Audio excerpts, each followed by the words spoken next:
Então, semana que vem, dia 1º de junho, né? Dia 1º de junho, sexta-feira, não vamos poder ter aula, porque eu não tenho certeza se o concurso acabou.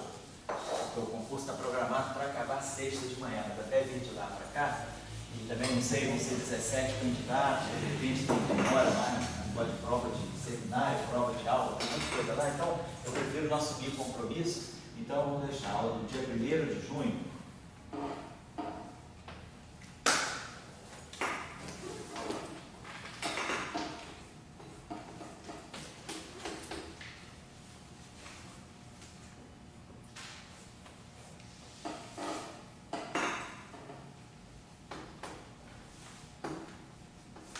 Próxima sexta, então, a aula está suspensa.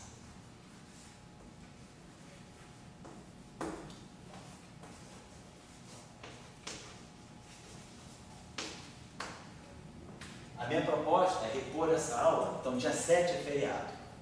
Dia 7 eu estava pensando em fazer aula de eletromagnetismo, mas eu me esqueci que eu tenho compromisso lá no nosso prédio de Petrópolis. É feriado, geralmente feriado a gente aproveita para dar aulas grandes. E eu estou escalado para dar aula de física, então no dia 7 lá. Então não vou poder assumir o compromisso com vocês no dia 7. Agora, dia 8 é o dia seguinte do feriado. Então, eu em princípio vou dar aula. Porque se alguém não puder vir, grava. Se alguma pessoa puder vir gravar, eu prefiro dar aula no dia 8. E aí, eventualmente, eu marco uma reposição dia 9. Mas isso aí é a confirmar. Então, eu vou botar o seguinte. Suspenso. Então, reposta. Eu vou colocar em princípio reposta no dia 9 de junho, que é um sábado, a gente faz como a gente fez da outra vez. Se tiver greve, né, aí para vocês tudo bem. Se não tiver greve, de qualquer maneira... Se tiver greve, o CBPF vai fechar? Não, nada de pessoal que é de universidade. De qualquer maneira, eu acho que vai ter a ponte do feriado. Eu acho que a UERJ está com indicação de greve, não está? Mas você pode, né? Você pode. Então nem te interessa, isso passa por vocês. Porque geralmente assim, se dia 7 é Corpus Christi feriado, dia 8 é sexta, certamente faz a ponte. Mas eu não vou arriscar, eu vou dar aula. Tá? Dia 8, então minha ideia é dar aula. Se alguém viajar, não tem problema, está filmado, aí o Wallace depois coloca logo na rede. Então, em princípio, eu vou dar aula dia 8, aula normal. Eu salto a aula do dia 1º, se Deus quiser, dou aula no dia 8 e no dia 9 a gente depois. Bom? Dia 9 aqui, ó. Dia 9, geralmente sábado eu gosto de marcar por volta das 11 horas, para vocês poderem não precisar sair correndo, chegar tão cedo. Fala aí. É uma pergunta meio indecente, meio heresia. O senhor está pensando, porque assim, vai fechar esses cursos desse período e tem os cursos do período que vem. Isso. Aí o Tião vai fechar o dele mais ou menos por volta do dia 10, 12. Cada escola dia 15. Eu te perguntava mais ou menos a data, na verdade, quanto antes eu comprar passagem, melhor, mais barato. Não, geralmente eu fecho as aulas assim. A escola do CBPF começa no dia 16, que é uma segunda, né? Minha ideia é fechar o curso uma semana antes, na semana do dia 16, na semana do dia 9. Entre 9 e 12. Mas eu preciso de aula, se você faltar aula, não tem problema. Não é isso não vai deixar. Porque às vezes a passagem fica mais cara, fica alta estação. Você tem que ver. E lá para eles agora, eles vão ficar de férias. Porque junho já é cara a passagem, né? Em junho já é alta estação. Depois em julho, ela já começa a baratear.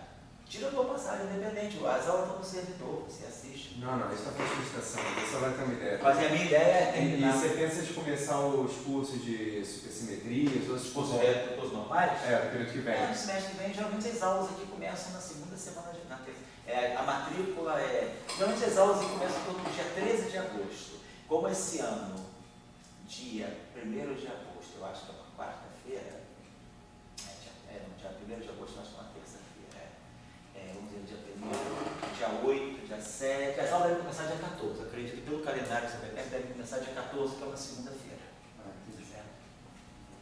Bom, então nós trabalhamos na aula passada, nós terminamos o último encontro que nós tivemos semana passada. Eu acho que finalmente nós terminamos os propagadores, trabalhamos a questão do resíduo, vimos a questão da norma, né?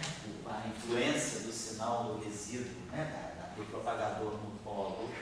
Trabalhamos aquele caso também, trabalhamos aquele caso daquele propagador não instalado no campo vetorial, cumprir o que tinha que cumprir na semana passada. Então a nossa ideia agora é começar a olhar Um outro elemento importante das teorias que são as interações e os vértices. Nós até agora, então, trabalhamos os modelos livres, campos livres, no sentido de ver as funções de Green dos campos livres e tirar a informação, tanto do resíduo, dos polos, quanto dos resíduos, daquilo que nós chamamos de propagações.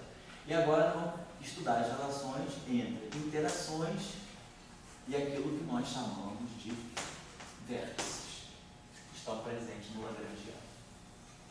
Então, segundo a nossa descrição aqui da teoria de campos, nós pegamos os campos livres, quer dizer, o setor livre de um Lagrangiano é sempre o setor quadrático nos campos. O setor livre, a parte que a gente chama de Lagrangiano livre, é a parte quadrática bilinear, a parte bilinear dos campos.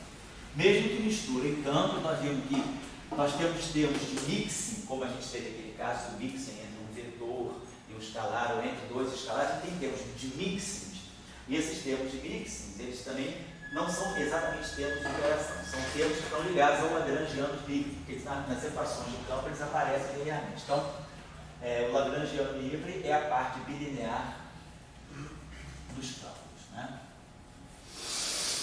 E a partir então, desse Lagrangiano livre, nós construímos os propagadores.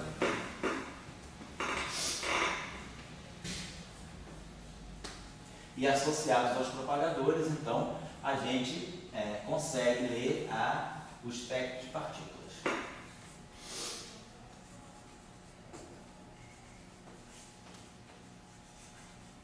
Mas eu não entendi, a gente não reconhece a partícula como polo? Pois é. E a álgebra de Poincaré não é dali que a gente tira a partícula para a base de estados livres? Pois é, a gente tira os polos dos propagadores e dá um espectro de partículas. Então, a gente olha os polos e tira o espectro de partículas. Da do livre, do livre, desculpa. Certo? E aí olha também para ver se essas partículas são partículas físicas, as características das partículas, se elas são físicas, se elas são boas, estão todas implícitas, como a gente já falou nos resíduos dos propagadores nos polos. Agora vamos começar a ver a parte do Lagrangiano, que é polinomial, quer dizer, que tem grau superior a 2. A parte, vamos dizer assim, a parte do Lagrangiano que é multilinear, quer dizer, mais, vamos dizer assim, maior do que 2 campos. Então, a parte que envolve produtos, né? Então, a parte que é trilinear, quadrilinear, quer dizer, então, trilinear, quadrilinear, e assim vai, né? Nos campos. Claro que nós vamos ver que o argumento de renormalizabilidade impõe condições no grau do polinômio. Então, por exemplo, em 4 dimensões, quando a gente trabalha em espaço do Minkowski 1 mais 3, nós vamos ver que a renormalizabilidade impõe que os lagrangianos sejam, no máximo, quadrilineares. Mas em 3 dimensões, por exemplo, nós vamos ver que os lagrangianos podem ser 6 lineares, podem ter até 6 campos multiplicando. Isso vai depender um pouco. Se a gente vai para dimensões mais altas, aí a gente vai para 6 dimensões, a gente tem que ter lagrangianos que sejam no máximo cúbicos nos campos. Então, a questão da dimensionalidade, quer dizer, a relação entre a dimensão do espaço-tempo, vou colocar assim, existe uma relação, então, entre a dimensão do espaço-tempo versus, né, a potência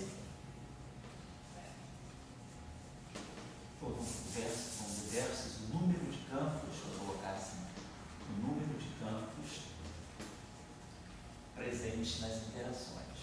O número de campos nos vértices. Esses lagrangianos que são a partir do quadrático, a parte trilinear, a parte quadrilinear, esses pedaços, esses termos, esses monômios, né, multilineares nos campos, nós chamamos de vértices de interação. Vértices, né? Então, é o número de campos dos vértices. Então, existe uma relação entre a dimensão do espaço-tempo, dimensão do espaço-tempo e o número, existe essa relação, dimensão do espaço-tempo e o número de campos nos vértices. Essa relação, ela é fixada pelo vamos estudar posteriormente o argumento de renormalizabilidade. A gente fala, eu quero então construir um modelo que seja renormalizável, então um argumento de renormalizabilidade.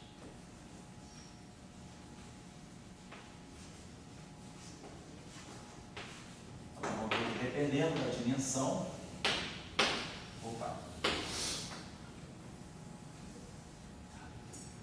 isso fica para a gente ver depois, quando a gente começar a entender a estrutura de divergências que está presente, né, nos gráficos de Feynman devido às interações. Bom, por enquanto é isso. Então vamos começar a estudar os termos.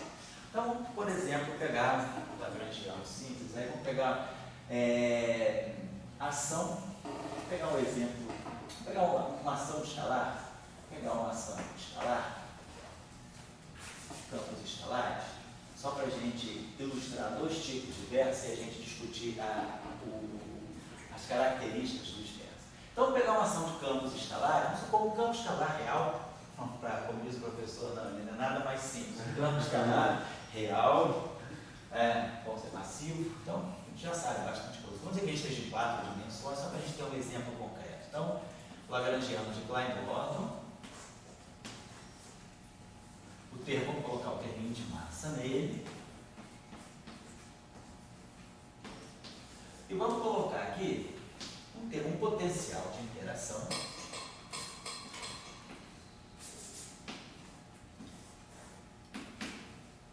Vou dar um termo de potencial de interação que depende só dos campos. E vamos colocar um termo novo. Um termo, tipo de interação, mas que envolva derivada. Por exemplo, vamos colocar um termo desse tipo, assim, só para a gente ter uma ideia. Alguma coisa que possa ser uma constante de acoplamento, que eu vou chamar de G, sobre 4. Vamos colocar assim. Aí aqui eu coloco o campo dφ. Coloco aqui o campo dφ. E coloco aqui um φ ao quadrado. Vamos colocar uma coisa assim. E esse potencial aqui, aliás, vou tirar esse termo aqui, perdão, tá? Vamos tirar esse termo de tipo massa, vamos incluir esse termo no potencial. Vamos colocar esse termo já aqui, menos V de φ. Já vou especificar o que é esse V de φ aí. Deixa eu chamar esse direitinho. Vou colocar aqui termo novo, que vai ser menos. Vou botar aqui um G sobre 4.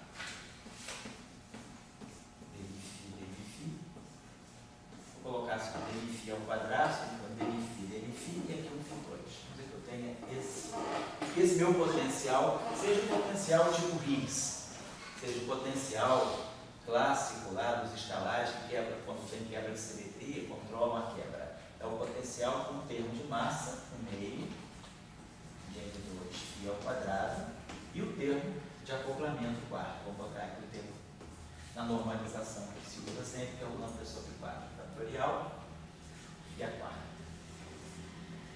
Então, é uma interação do tipo φ4. Só que a única novidade é que eu introduzi agora um termo de interação que tem derivada. Então, vamos ver, fica bem claro que esse termo é um termo de interação, esse termo também é um termo de interação, porque tem 4 campos, mas só que um tem a presença de derivada. Deixa eu apagar isso aqui. Então, a ideia é para a gente começar a construir aquilo que vão ser as regras de Feynman para as interações, os vértices de interação, é sempre escrever a ação e também passar ela para o espaço dos momentos. Tá? Nós estamos com ela escrita no espaço de configuração. Vamos ver que a presença de derivada, o que ela vai trazer. Então, vamos fazer a seguinte coisa. Vamos pegar essa ação, vamos escrever, vamos fazer a transformada de Fourier dela, né? Então, eu não vou nem botar tudo aqui não, vou fazer o seguinte, olha só, vamos escrever esse termo, integral de 4x, vamos fazer para esse termo, que aí a gente tira o padrão para os demais termos. Quando eu for escrever o termo cinético, então eu vou ter dmi-φ. Vamos fazer a representação, vamos fazer a decomposição de φ em sua integral de Fourier. Φ de x é d4, vamos dizer assim, K1, que vai ter vários momentos envolvidos. Cada campo traz uma integral em momento. D4, K1 sobre 2π a quarta, integral transformada de Fourier de φ tilde K1 é a menos I K1x, que multiplica, aqui tem um demi, tá certo? Que multiplica, vamos pegar esse termo aqui, Só para vocês verem como é que a coisa sai rápida, né? Aí agora, vou fazer a integral de Fourier, a representação de Fourier do campo do segundo fator. Então, D4 capa 2 sobre 2π a quarta, fitil de capa 2 é a menos I capa 2x.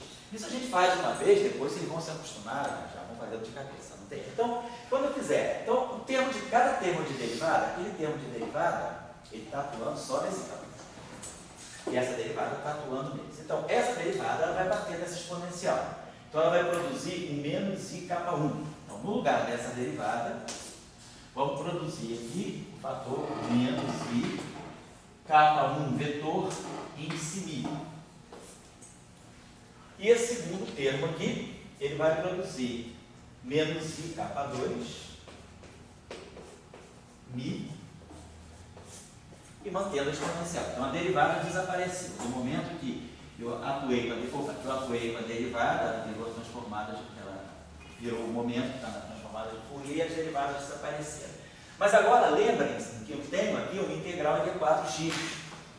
Então, essas ondas planas, elas se somam exponencial de menos I capa 1 mais capa 2x. E aí nós sabemos que, pelas nossas regras, né, pelas nossas convenções para transformada de Fourier, nós temos que a integral, só para lembrar aqui, integral em D4 capa sobre 2π a quarta é a menos I capa x é o delta 4 de x. Essa é a representação de Fourier do delta de Dirac. Quer dizer, no fundo, o delta de Dirac é aquele objeto cuja transformada de Fourier é a unidade. Né? Quer dizer, a transformada de Fourier do delta é o 1. O fitil dele, né? O delta til seria 1. O 2π a quarta está todo localizado ali. E aí a nossa inversa seria integral em D4x de E, tanto faz aqui mais ou menos, né? Aí kx, isso aqui para nós é o 2π a quarta, né? Isso aqui dá ao contrário, né? Então isso aqui dá 2π a quarta delta de π. Isso? Delta do momento, né? Então vamos colocar assim, o 2π a quarta ficou todo ali, e esse 2π a quarta sai para cá. 2π a quarta delta de cá, quando eu integro isso aqui. Deixa eu apagar aqui um instantinho, apagar isso aqui. Desculpa um instantinho, deixa eu voltar aqui só para ter certeza que eu estou colocando os dois p's, então a convenção não está. Pegar aqui um instantinho só. Quando eu pegar a minha função f de x, f de x está aqui. Integral d4 capa sobre 2π a quarta f til de capa é a menos I capa x. Tá aqui. Agora, vamos usar aqui, então isso aqui é a transformada de Fourier de F. Vamos substituir a transformada de Fourier pela sua parte integral de 4x sobre 2π a quarta. Então, quem é o f til de k? Não, é D4. O f til de k é integral em D4y f de y, vou colocar assim, é aí capa y. Estou substituindo de volta, estou colocando aqui quem é a transformada de Fourier de uma função f. E aqui o é menos I capa x. Claro que isso aqui no final do dia tem que dar f de x. Eu estou usando a transformada de Fourier aqui e aqui eu estou usando o inverso, transformada de Fourier inversa. Então, quando aquelas duas integrais se juntarem, né, eu vou ter integral D4 capa da onda plana. Ela vai produzir justamente o 2π a quarta, vamos integrar em D4 capa, vai produzir 2π a quarta delta de y menos x. Essa 2π a quarta, delta 4, com essa onda plana, está me dando 2π a quarta delta. E agora o delta vai eliminar a integral em y. Então esse delta mata a integral em y, os y vira x e o 2π a quarta come esse 2π a quarta. Então nós temos f de x igual a f de x. Então, está correto. Então, só para saber se o 2π a quarta estava no lugar certo. Então, o que nós estamos dizendo aqui, a integral, como a gente produziu aqui, Então nós produzimos essas duas ondas planas. Então nós temos, dentro da ação, que aquilo é uma ação. Então eu substituo integral em D4x, que eu não escrevi aqui, dmi de φ, dmi de φ. Então tudo isso aqui está sob o sinal dessa integral aqui. Então aqui eu tenho menos i, K1 mais K2x. Então eu vou poder realizar a integral de x. Essa integral de x vai dar 2π à quarta delta de K1 mais K2. Certo? Tá lá. Então, quando eu for escrever a ação agora completamente no espaço dos 90, a integral de 4x desapareceu, porque agora estou no espaço dos 90, e ela integrou as ondas planas das transformadas de Fourier, que produziu um fator 2π à quarta que cancelou um desses 2π à quarta. E aí, como eu tenho delta de K1 mais K2, então é claro que uma das integrais está eliminada. Então, por exemplo, eu posso eliminar a integral de K2 fazendo K2 igual a menos K1. Então, o 2π à quarta, vamos dizer, esse aqui fica. Vamos dizer que esse aqui seja fique. Vamos eliminar o daqui. E o delta elimina essa integral. Esse K2 fica menos K1. As ondas planas foram absorvidas. E esse K2 ficou menos K1. Então, aqui ficou mais K1. I. Então, menos I, o I dá 1. Então, isso deu para nós φ2. Então, sobrou para nós, no final do dia, uma integral. Aí, o K1 está sozinho, eu posso chamar de K. Ficou integral em 2π à quarta, D4K, só ter 2π à quarta, que é o momento que sobrou. Eu chamo K1 de K. Aí, ficou menos I com I dá 1, ficou Kmi, fica K2. E aí, ficou φ2.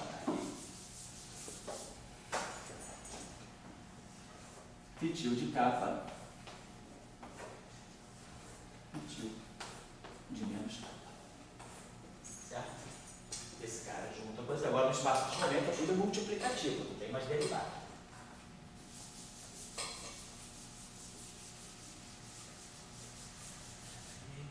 Isso.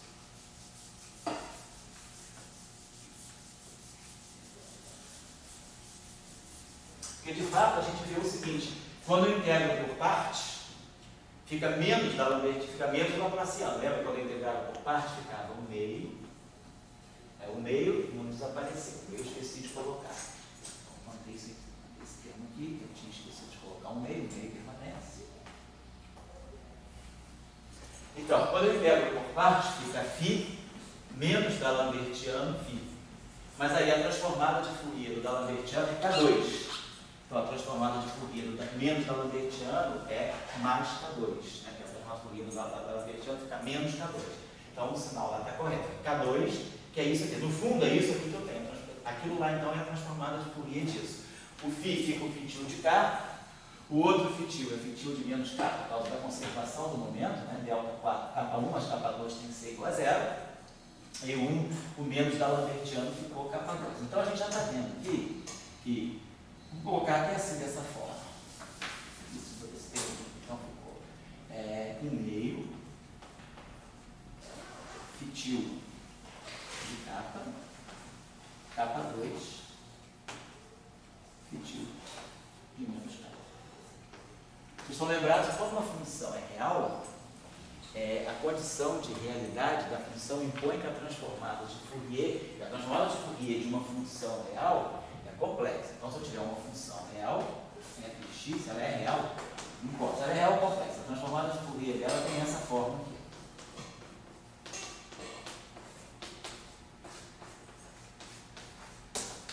Se ela é uma função real, eu posso tirar o complexo conjugado de ambos os lados. A transformada de Fourier, em geral, é complexa, e aqui essa onda plana fica mais. Mas se essa função aqui é real, f estar de x é o f de x. Mas se isso aqui é o f de x, que é igual ao outro f de menos x, isso aqui tudo tem que ser igual ao f de k menos k de x. Isso é o f de x. Isso aqui é o f de x depois do complexo conjugado. E isso aqui é o f de x antes do complexo conjugado. Mas antes ou depois é a mesma função. Então, como é que eu transformo essa função nessa? eu estou integrando ND4K, eu faço uma mudança de variáveis, como isso aqui é uma variável de integração, eu faço essa transformação de variável, K que vai em menos K. Como aqui é um jacobiano, tem 4 potências do K, esse você vai, eu tenho que fazer uma matriz que tem menos 1, menos 1, menos 1, menos 1. O jacobiano da transformação é menos a identidade. O determinante é 1. Então isso aqui não muda quando eu faço essa transformação. Aí o K vai em menos K, e isso aqui vai em menos K. Então, que a gente, se a função é real, né, o f, a transformada de Fourier de menos K, é o f tio. Pessoal, olha aqui, eu tenho isso aqui. Isso aqui tem que ser o f tio de K. É o que sai da realidade da função. Então, a transformada de Fourier de uma função real satisfaz essa propriedade tio complexo conjugado aqui, e ele aparece aqui. Então, fica que o f tio de menos K é o f star de K. Então, isso aqui, na verdade, como essa função, esse campo é real, isso aqui é o φ de K star. Então, mostrando que, de fato, apesar dessa função ser complexa, essa combinação aqui é real. Então, de fato, isso aqui é um campo real, esse pedaço da ação é uma ação real, e isso que está aqui, de fato, é real. Porque o φ tio de menos K é complexo, mas ele é o φ de K star. Então, φ star de K com φ de K, isso aqui dá o módulo de φ de K ao quadrado. Então, eu realmente não perdi nada de realidade. A realidade está aí, só uma pequena observaçãozinha para vocês. Então, está esse termo aí. Quando eu pegar o termo de massa, que é esse termo que está aqui no potencial, aqui não vai acontecer nada. Eu não tenho derivada, eu não vou produzir K2, eu vou simplesmente produzir φ tio de K com a exponencial, φ tio de K2 com a sua exponencial. Mesma coisa vai acontecer, as duas exponenciais vão se somar, eu vou integrar em x, eu não vou aparecer nada, vai aparecer simplesmente um N2. Então, esse termo de massa, ele vai se somar aqui. Vai ficar K2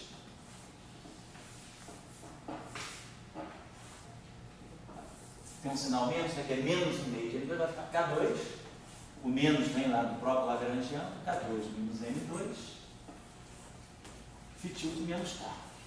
Então, de fato, aí vocês estão vendo, aqui é o propagador. Quando a gente inverte isso aqui, então isso aqui é um termo bilinear. Quando eu inverter isso aqui, é justamente a transformada de Fourier, a transformada de Fourier daquele da Lagrangiano mais N2. É a função de Green no espaço dos momentos. Estou só chamando a atenção disso. Então, a parte bilinear, ela de fato, ela já dá, quando eu vou para o espaço dos momentos, né? A parte bilinear, ela já está me dando aquilo que eu tenho que inverter no espaço dos momentos para virar o propagador no espaço dos momentos. Então, está aqui o inverso do propagador de Klein-Bott. Agora, vamos pegar os termos de interação. Então, esse primeiro termo aqui, tudo bem, eu vou ter. Vou botar ele aqui separadinho. Então, vamos deixar. Então, isso aqui é a parte quadrática. Aqui só uma atenção que a gente vai ter que ter. Agora vai ser o seguinte, a parte de interação. Vamos pegar a parte quádrica. Então, eu tenho integral de 4x. Eu não vou ficar escrevendo tudo, vai dar muito trabalho, mas vocês vão seguindo. Então, eu tenho 4 campos para fazer a transformada de Fourier. Então, eu vou ter 4 transformadas de Fourier. Então, eu vou ter 4 momentos. Eu vou ter integral em D4, K1, sobre 2π a quarta, o primeiro campo. Depois, integral em K2, para o segundo campo. Eu tenho 4 campos multiplicando. Integral em K3, para o terceiro campo. Integral em K4, para o quarto campo. E aí eu tenho φ tio de K1, φ tio de K2, φ tio de K3, φ tio de K4. E aí eu tenho as ondas planas correspondentes a cada transformada de Fourier, exponencial de menos i, aí vamos ter K1 mais K2, mais K3, mais K4, x. Tira o bebelismo, né?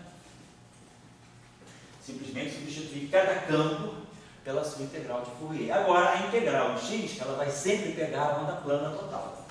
Então, isso aqui vai sempre me dar a conservação do momento. Quer dizer, a integral de x da ação, a integral no espaço-tempo da ação, ela vai sempre me dizer que cada termo da ação conserva o momento. Então, isso aqui significa que delta, eu vou produzir aqui um delta 4 de K1 mais capa 2, mais capa 3, mais capa 4. Capa 1 mais capa 2, mais capa 3, mais capa 4. 4 é igual a 0. Então, em princípio, esse termo de interação, eu posso usar essa função delta ou não. Não vamos usar só para a gente comentar uma coisa. Então, esse termo aqui, o primeiro termo de interação, ele ficou com 4, ficou então menos aqui, interação, menos. Então, aqui ficaram 4 integrais, D4, capa 1, até D4, capa 2, capa 4. Tem os quatro momentos. Tenho aqui o delta, que me expressa a conservação do momento desse vértice. Vamos fazer uma representação já para a gente ver isso. E aqui tem um 4 fatorial, que eu estou esquecendo, né? Pode esquecer de botar aqui. Não, deixa eu botar isso aqui.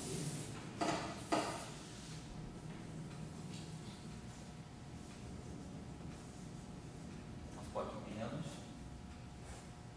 Lambda sobre 4. Aí repetiu de capa 1. Repetiu de capa 2. De capa 3. Repetiu de capa 4. Então, esse vértice é o primeiro vértice de interação. Então, diagramaticamente, a gente pode pensar o seguinte: nesse vértice, esse é um ponto, tem quer dizer, em termos de espaço-tempo, eu tenho um único ponto X, onde estão confluindo 4 linhas do campo. Como se eu tivesse isso aqui. 4 linhas, então eu posso botar em forma de, botar em pezinho, fica melhor se botar assim. Tem 4 campos interagindo no mesmo ponto. Então, isso aqui é o ponto X. Tem Φ4, né? Tem Φ4. Então, vamos pensar o seguinte: cada campo desse, então eu tenho uma conservação de momento. Está dizendo capa 1 mais capa 2 mais capa 3, que é o momento carregado por cada campo, por cada linha de campo, a soma tem que ser 0. Eu posso fazer uma convenção. Ou está todo mundo entrando, capa 1 mais capa 2, né? Porque todos os momentos estão com o mesmo sinal. Então, pela conservação do momento, esse termo aqui só contribui devido às propriedades da função delta, quando capa 1 mais capa 2, tudo isso aqui é quadro vetor, né? Na verdade, isso aqui eu estou fazendo 4 dimensões, né? Como se tivesse um i sempre que vai para cada componente do vetor. É uma conservação de quadrimomento, né? Então, essa conservação de quadrimomento está me dizendo que todos os momentos estão com o mesmo sinal. Ou está todo mundo entrando, ou está todo mundo saindo. E a soma tem que ser 0.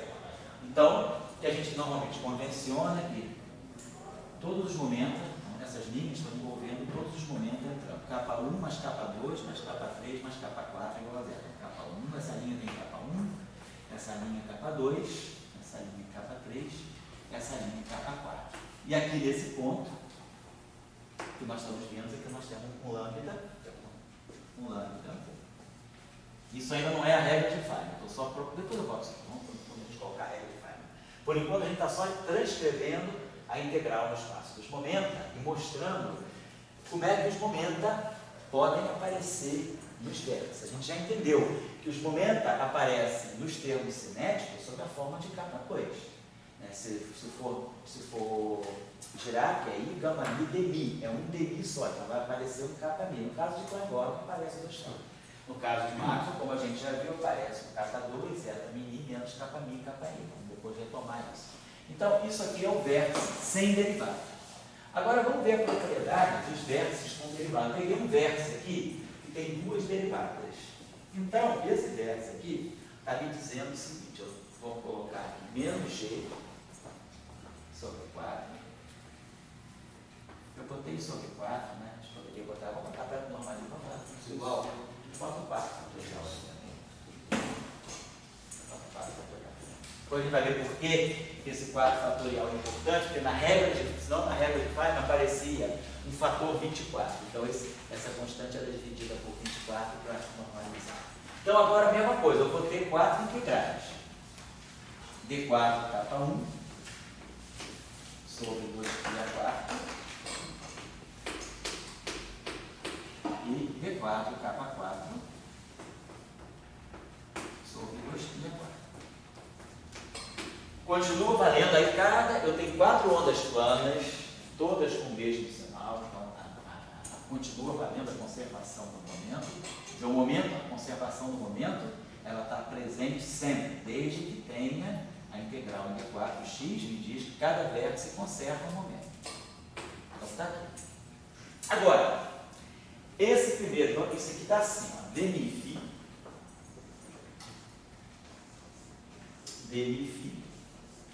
e aqui de 2.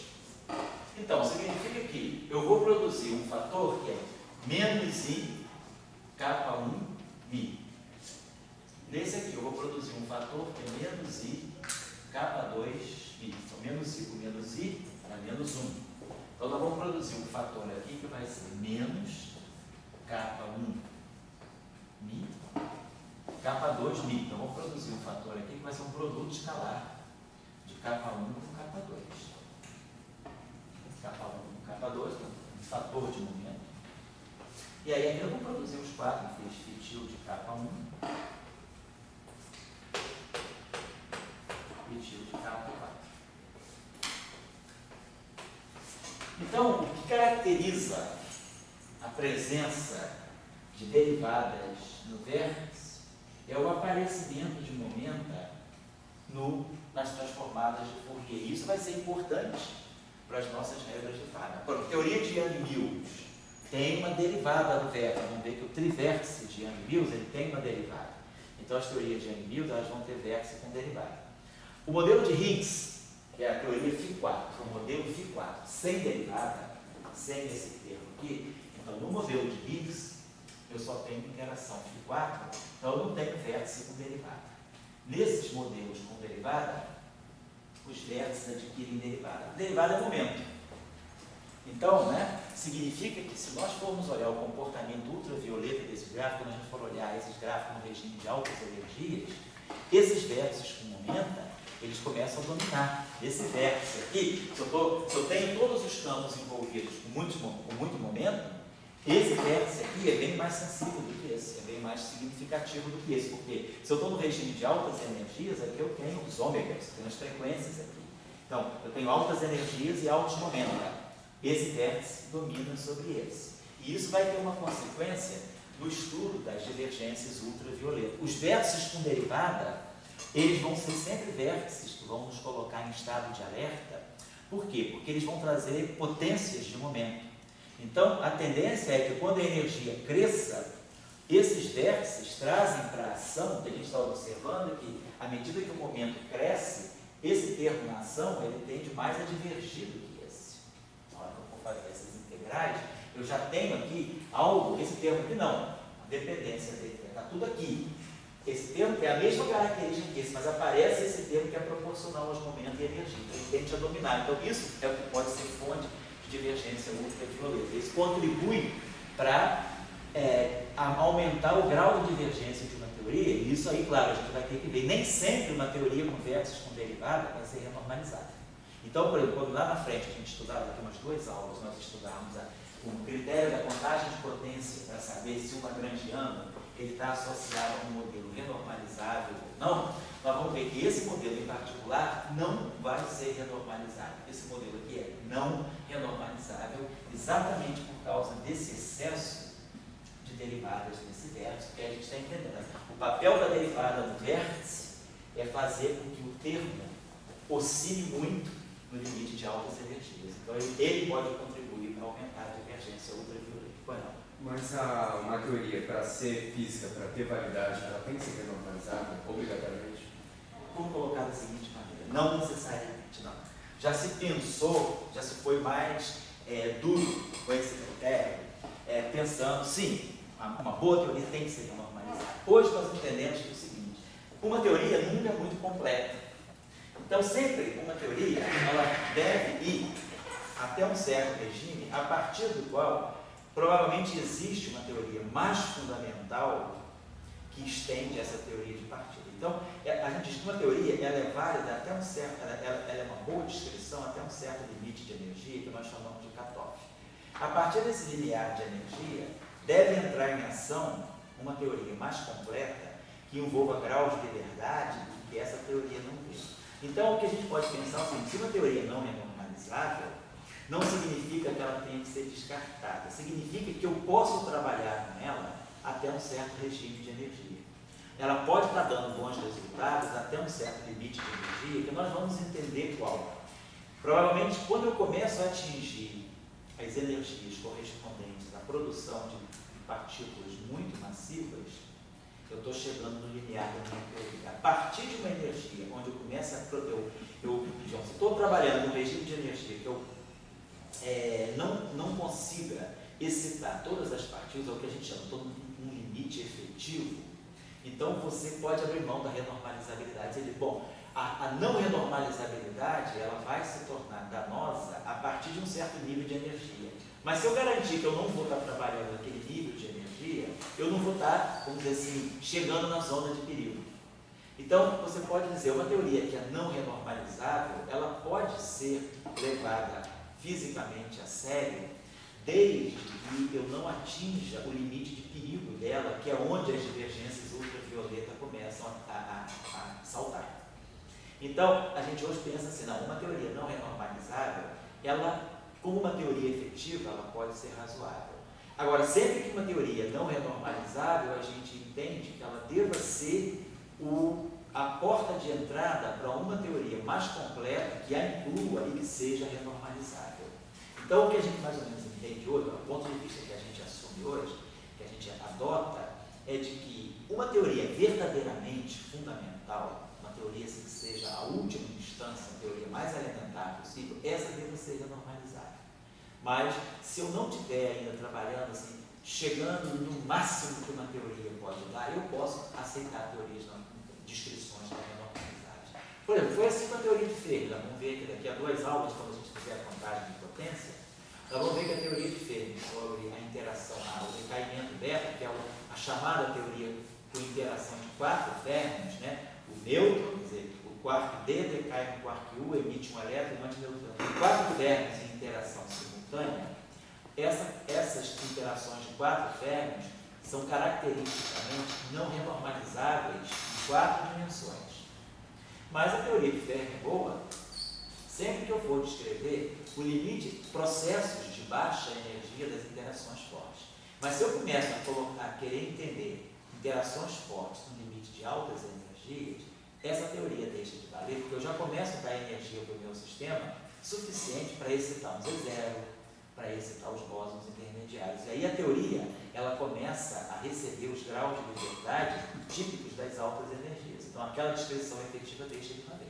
Então, você aceita uma teoria, vamos entender isso melhor, mas a ideia é essa: você aceita uma teoria não renormalizável como o que a gente chama de uma teoria efetiva, ou seja, como uma teoria que sirva efetivamente para descrever o teu modelo até uma faixa de energia. Então, a gente determina mais ou menos qual é aquela faixa de energia que você consegue extrair boa física da não renormalizabilidade. Mas depois daquele nível de energia, você já não pode mais confiar nessa teoria. É como se ela tivesse o limite de validade dela já caiu. Ela já passou do limite de validade. Oi?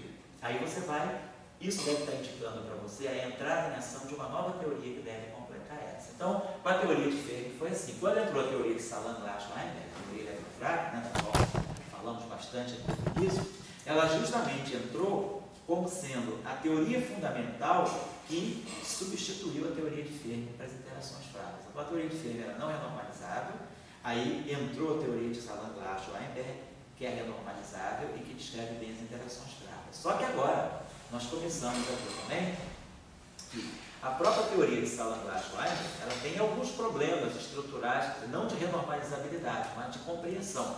O que são, por que os acoplamentos de Yukawa são tão distintos? A teoria começa a mostrar agora certos, vamos dizer assim, certos conflitos internos, certas dicotomias internas, que você fala, não, isso deve estar acontecendo, porque deve ter alguma coisa mais fundamental que explique isso. Então você já começa a perceber hoje que a própria teoria de Salant-Glashweimer, ela já deve ser também o resíduo de baixas energias de uma teoria mais completa ainda a altas energias, que é a grande unificação. Aí quando você chega na grande unificação, você fala, aqui também tem coisas que não são tão fundamentais.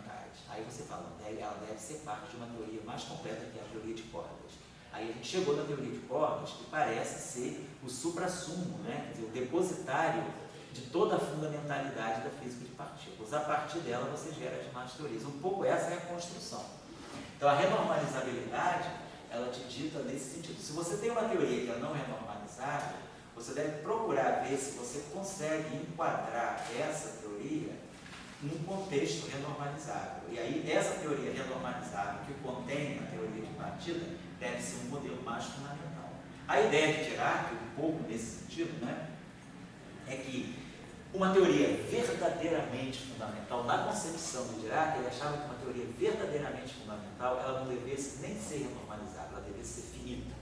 Ela devesse ser livre de qualquer divergência ultravioleta e que ela prescindisse absolutamente do processo de renormalização.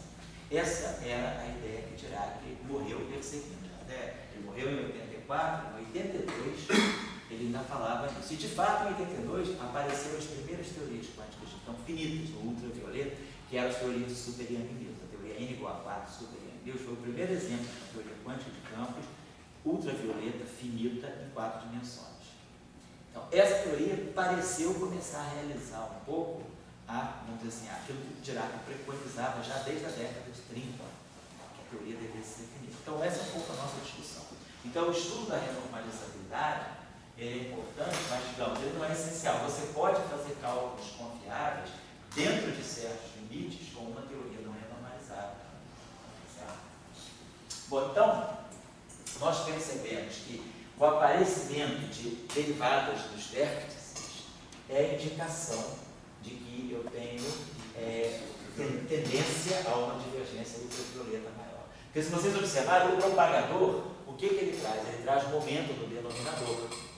Então, no limite de altas energias, o propagador ele é 1 sobre K2, por exemplo. Então, o propagador ele bota o momento no denominador ao quadrado. Então, a tendência dos propagadores é puxar a divergência para baixo. Ele dá potências de energia no denominador. Mas os vértices, né, quer dizer, aqui no vértice, a tendência do momento é ficar aqui. Então, ele puxa a divergência para cima. Isso aqui, no propagador, ele vai aparecer assim. Na montagem do gráfico de Feynman, esse termo, que aqui é K2 menos N2, ele vai aparecer sob a forma de propagador. Então, ele vai puxar as altas energias, vão estar no denominador, mas os vértices vão trazer altas energias para o numerador. Então, nessa compensação, pode acontecer dos vértices ganharem, e aí puxarem a divergência para cima e a teoria ser não renormalizada. Mas nós vamos ter um critério sistemático para fazer esse cálculo, não vai ser caso a caso, não. Muito bem, então, claro que aqui agora a gente tem que observar que esse vértice aqui, a gente tem esse fator aqui, 1 sobre 4 fatorial, e se vocês observarem, esse vértice aqui é completamente simétrico. Se eu trocar K1 com K2, se eu trocar K1 com K2, K1 com K3, K2 com K3, K2 com K4, esse vértice ele não reconhece. Ele está plenamente simétrico. Esse é o que é a interação, né? Oi? É uma interação. Esse vértice aqui ele tem fitil K1, fitil K2, fitil K3, fitil K4.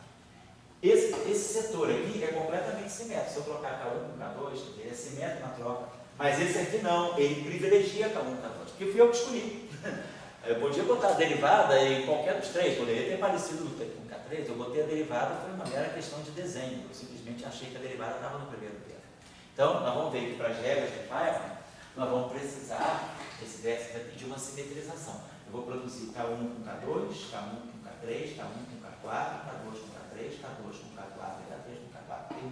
Mas eu só estou chamando a atenção no momento, não me interessa isso, no momento que está me interessando é a presença do momento no numerador. Então, esse é um exemplo. Quando o senhor fala das regras de Feynman, são diagramas? São diagramas, são as regras que vão gerar os diagramas. E, por exemplo, na verdade, então, quando, não sei se foram mistério, quando eles somam diagramas, na verdade, eles contam todas as possibilidades. Mas as regras de Feynman já levam em conta isso para você. Ela já leva em conta. Nós não precisamos se preocupar com isso, não. Ele ganhou o prêmio Nobel por isso? Feynman.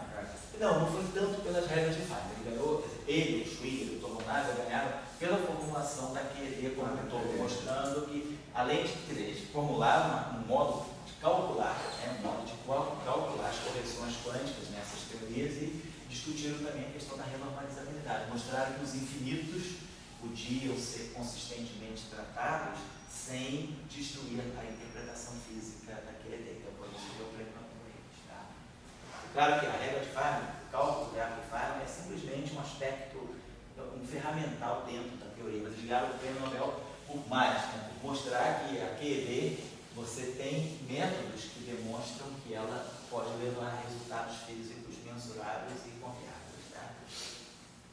Então, foi só um exemplo simples que a gente deu para ver como é que a coisa fica. Vamos pegar agora um modelo um pouquinho mais complicado, que misture férmions com bósons, por exemplo. Vamos supor agora que eu tenho, tipo, Dirac, vamos pensar aqui, vamos pensar que eu tenho um campo de Dirac, vamos pegar um campo escalar. Eu tenho então agora um campo escalar complexo, Φ está.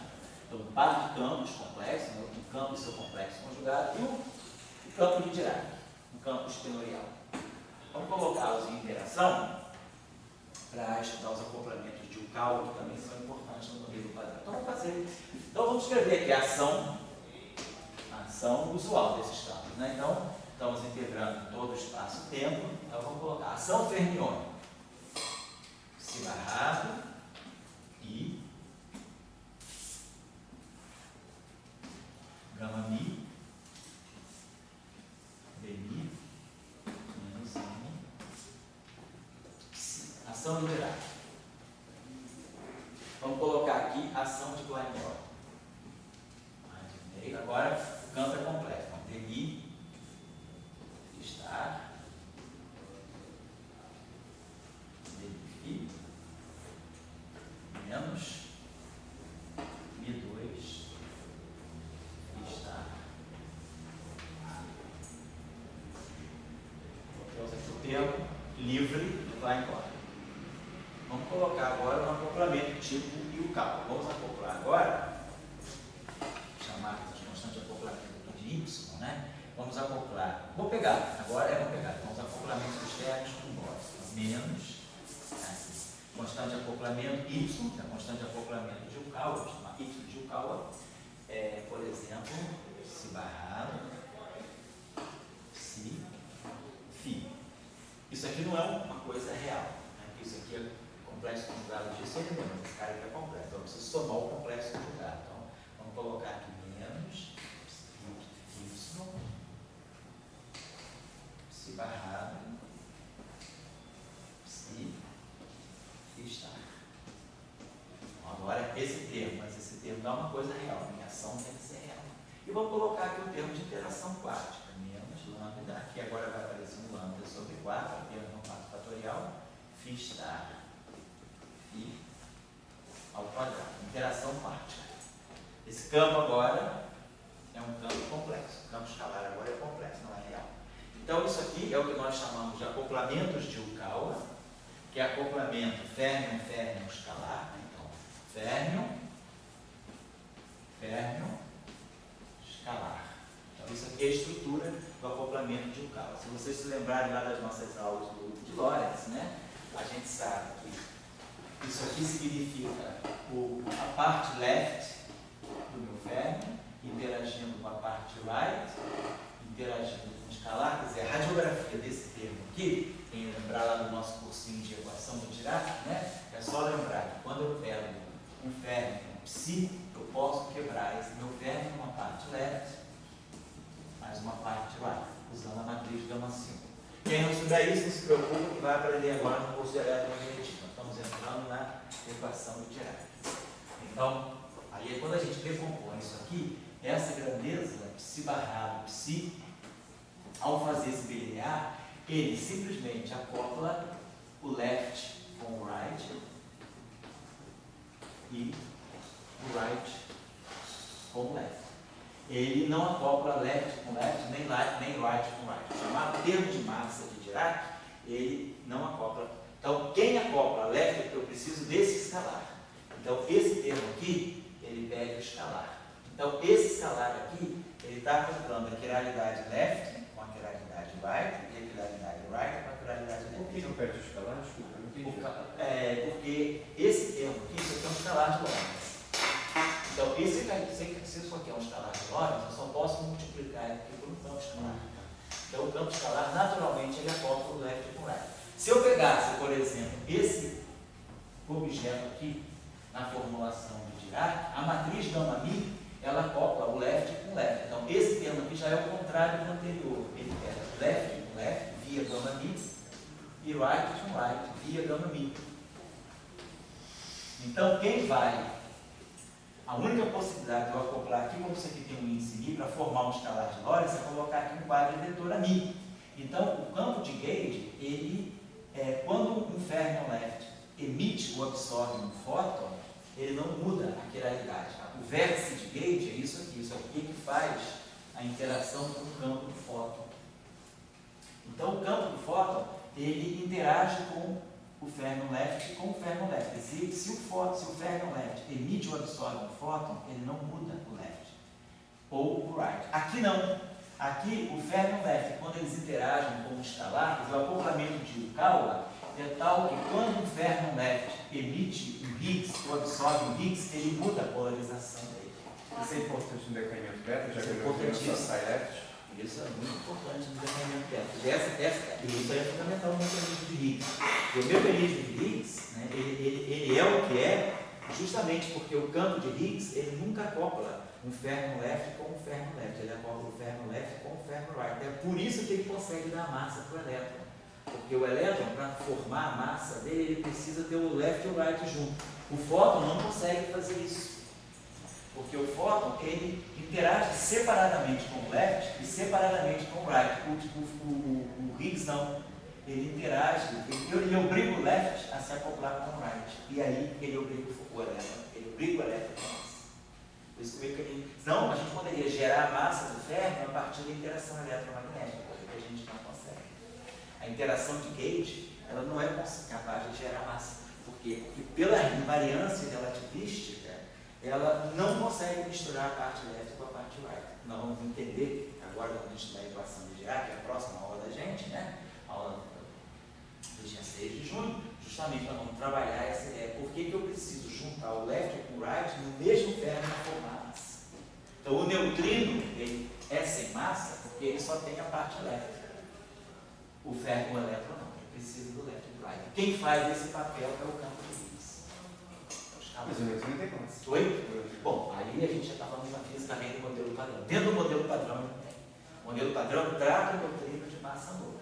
Então, dentro de uma boa aproximação, os efeitos de massa do neutrino, quando os efeitos de massa do neutrino começam a se tornar sensíveis, você tem que sair do modelo padrão, você tem que arranjar. E aí a gente tem mecanismos para entender a massa do neutrino. E numa Lagrangiana, então, eu jamais teria eu não teria um termo aí, psi barra gama mi psi, né? Aonde? Aí, nessa Lagrangiana. Psi barra, gama mi, psi. Só se você tiver interação de gauge. Quando a gente coloca. Então não, mas mesmo sem interação mesmo com a interação de gauge, porque ele vai ter massa. Não, mas é outro termo que vai dar massa. É esse aí que vai dar massa. Isso, esse vai dar massa, certo? Bom, então esse Lagrangiano aqui, ele está me escrevendo um férmio massivo, um escalar complexo, portanto carregado massivo. Esse férmio tem interação de Yukawa com o escalar e esse escalar auto-interage. Vocês poderiam perguntar, por que eu não coloquei uma interação dessa natureza? Psi barrado, psi ao quadrado, eu poderia colocar. Essa interação é justamente a chamada interação de quatro férmions. Tem quatro campos fermiônicos no mesmo ponto X. Essa interação é não renormalizada. Então, na nossa próxima aula, pela contagem de potência, nós vamos entender que essa interação é não renormalizada. O escalar, desculpa, é massivo não pelo segundo termo, né, mas pelo termo de M2. É pelo termo de M2, por esse termo. A massa do escalar está aqui e a massa do férmio. Aqui eu não estou invocando quebra espontânea da simetria para dizer, não, o escalar vai ganhar massa pelo mecanismo de Higgs. Aqui eu não estou colocando o mecanismo de Higgs. Tá? Aqui eu estou dizendo que, vamos dizer, que seja um campo escalar, que esse Mi2 seja positivo, então não tem quebra espontânea da simetria. O potencial é assim. Mi2 é positivo e lambda é positivo. Então, o potencial escalar, ele faz isso. É isso. Então, não tem quebra de simetria, não tem fora. Os quatro não estão fora do lugar, estão no lugar. O 0 é o verme está aqui, não precisou ser gerado pela quebra espontânea de simetria. É um trabalho normal. Só que a gente quer mexer, vocês vou dar um intervalo daqui a pouco, é só mexer com vocês aí para ver que agora a presença de um campo complexo começa a mexer um pouquinho nessa estrutura aqui de fitil de menos K. Vamos fazer a transformada de Fourier. Vou pegar primeiro esse termo aqui, porque esse termo aqui a gente já acabou de ver, vamos ver, depois a gente faz o Dirac aqui. Então, quando eu fizer a transformada de Fourier, observe como é que esse termo vai ficar no espaço dos momentos. Claro, aqui vai ter um K1, aqui vai ter um K2, eu vou ter então integral em 4, integral em x, integral em K1, integral em K2. Só que agora tem um conjugado complexo. Então a onda plana que vai aparecer aqui vai ser π, vai ficar com sinal mais. E a onda plana que vai aparecer aqui é a onda plana tradicional da transformada de Fourier, menos em K2x. Então agora, quando eu for fazer a integral em x, eu vou produzir um delta de momento, a conservação do momento não vai ser mais K1 mais K2, vai ser K1 menos K2. Então eu vou estar produzindo φ2, nós vamos ter isso aqui, ó, φ star de K1, φ de K2, e vamos ter um delta de K1 menos K2. A integral em x já foi embora, deu esse delta, e aí eu vou ficar, esse termo aqui, se eu quiser, ele vai ficar, vamos descobrir como é que ele vai ficar. Esse termo aqui já deixou claro para a gente como é que... aqui, esse carinho, então ele vai pegar, a exponencial que dá aqui é mais i K1x, e a exponencial que dá aqui é menos i K2x. Quando eu pegar essa derivada, vai produzir um i K1. E essa derivada vai produzir um menos i K2. Então eu vou produzir agora um K1 mi K2 mi. Mesmo sinal, porque o i menos i dá 1. A diferença agora é que as duas exponenciais mudam de sinal por causa desse complexo conjugado. Então o termo que vai ficar para nós aqui, no espaço dos momentos, né, vai ser esse termo cinético aqui, vai ficar. Vamos manter a integral nos dois momentos, depois a gente elimina. Então tem P4 K1, integral em K1, integral em K2.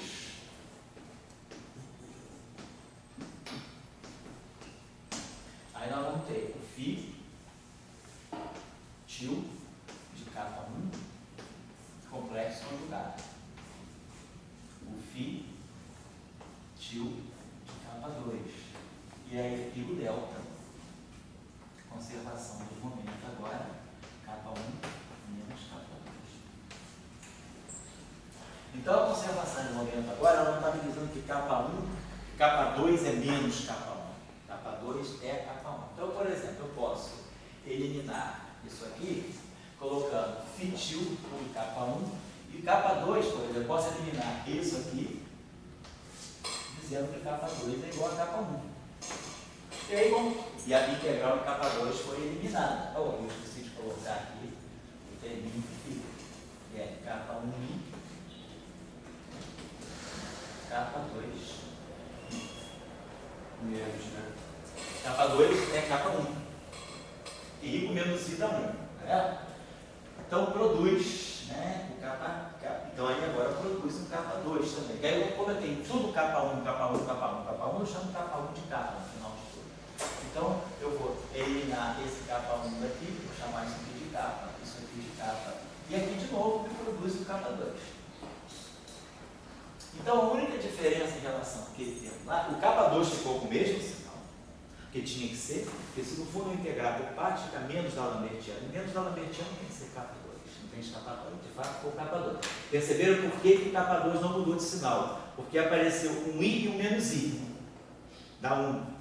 Mas o K2 não é menos K1 agora, o K2 é mais K1. Lá não aparece fitil de K e fitil de menos K. Aqui não, aparece fitil de K e o fitil de K star e o fitil de K e o K2. Mas o propagador é o mesmo, né? O propagador é exatamente o mesmo, exatamente. Então tá lá, e o termo de N2, a mesma coisa. Então nesse caso aí, a gente pode pensar o seguinte, nesse caso aqui, é como se no vértice, aqui no ponto X, eu tivesse, lá naquele caso eu tinha K1 mais K2 igual a 0, eu teria K1 entrando e K2 entrando, porque lá naquele caso eu tinha O meu delta era delta de K1 mais K2. Então, K1 mais K2 é zero. Então, os dois têm que ter a mesma orientação, porque a soma dos momentos que entram não sai nada. Então, K1 mais K2 tem que ser zero. Se agora eu tenho que K2 é igual a K1, então agora eu tenho φ estar, esse carinha aqui, o K2 é igual ao K1. Só que um campo é o complexo, é o conjugado complexo do outro. Então, por exemplo, eu teria esse φ, esse cara aqui é estar, eu teria o φ estar de K1 aqui, e o φ de K2 aqui, K1. Eu posso botar esse K2 aqui como sendo menos K1. K2 entrando é menos K2 saindo. Mas K2 é igual a K1. Eu poderia fazer algo assim. Eu vou acertar, mas eu só quero mostrar que aqui nesse caso, os dois campos carregam o mesmo momento por causa do conjugado complexo. Esse termo aqui não muda, fica tudo igual, K2 mais menos M2. Esse termo aqui fica igual, então vai produzir aqui esses dois termos juntos, vão produzindo, como o Saulo falou, o mesmo propagador, vai ficar K2 menos M2. A única diferença é que esses dois momentos estão assim. Não está certo. Vamos em frente agora. Vamos olhar o termo de Dirac. Então, a mesma coisa. Campo de Dirac, fazer a transformada de Fourier dele, não vai alterar nada, vai ser a mesma coisa. Vai seguir a mesma estrutura que esse. Então, esse momento aqui vai pegar esse carinha aqui. Então, isso aqui é menos I. E esse cara aqui é o psi barrado. Aqui, então, quando eu fizer a transformada de Fourier desse psi, a onda plana que vai aparecer aqui seria menos I K1x. Só que aqui é o psi estar, o psi barrado, né? Ele tem Dagger, ele tem, portanto, um conjugado complexo, então ele fica mais. Esse psi aqui vai manter a onda plana com um sinal correto da transformada de Fourier. Então, nós vamos ter menos I K2x. Então, quando eu fizer a integral no espaço, quando eu fizer a integral nas ondas planas, se for a integral de x, isso aqui vai dar para 20. Então, lembre-se, esse cara aqui mantém. Então, eu vou produzir um delta de K1 menos K2. Os dois sinais vai ser exatamente como aqui. Porque esse complexo conjugado troca o sinal dessa onda plana. Então, em vez de ser igual lá que fica K1 mais K2, vamos produzir um K1 menos K2. Exatamente como no caso do escalar. Agora, esse dmi que vai aparecer aqui é menos I K2. Eu fiz uma besteira, tá? É I gama mi, perdão. Aqui vamos embora. Desculpa. Vamos corrigir isso aqui. I, bota tudo entre parênteses. I gama mi, porque o gama mi não está errado. Estava errado. Quem copiou eu passar o Lagrange de Dirac, eu tinha posto o gama mi em evidência. Não tem nada a ver. Tá aqui. I gama mi dmi menos M. É isso que está certo. Eu errei aqui, tá? Então, esse dmi aqui, ele vai pegar esse menos I K2 na hora de derivar. Então, ele vai produzir menos I K2. Então, ele vai com I com menos I vai dar 1. Então, no espaço dos momentos, isso aqui vai ficar gama mi K2 mi menos M. E aqui nós vamos ter o psi estar, o psi barrado de K1. E aqui nós vamos ter o psi, quer dizer, psi de K1 e psi de K2. Né? Isso são as transformadas de Fourier agora.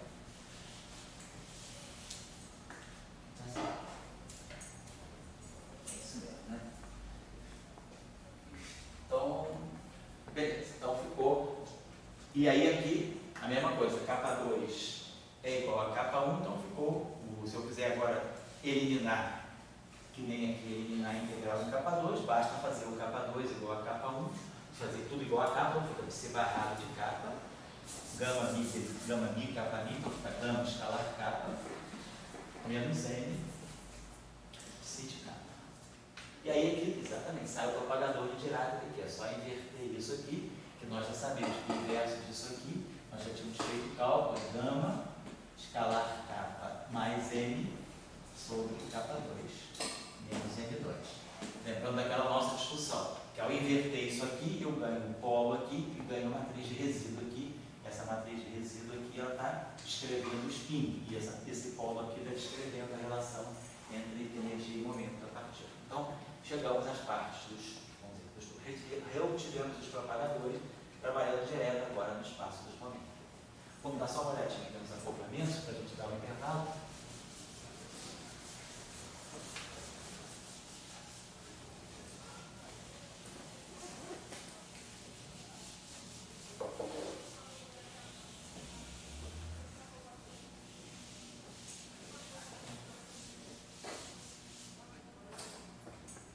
Bom, então lá embaixo não vai precisar fazer nada, porque aqui não tem derivada, então simplesmente isso aqui vai aparecer um delta de 3 momentos. Esse cara, então esse termo aqui, ele vai produzir um delta.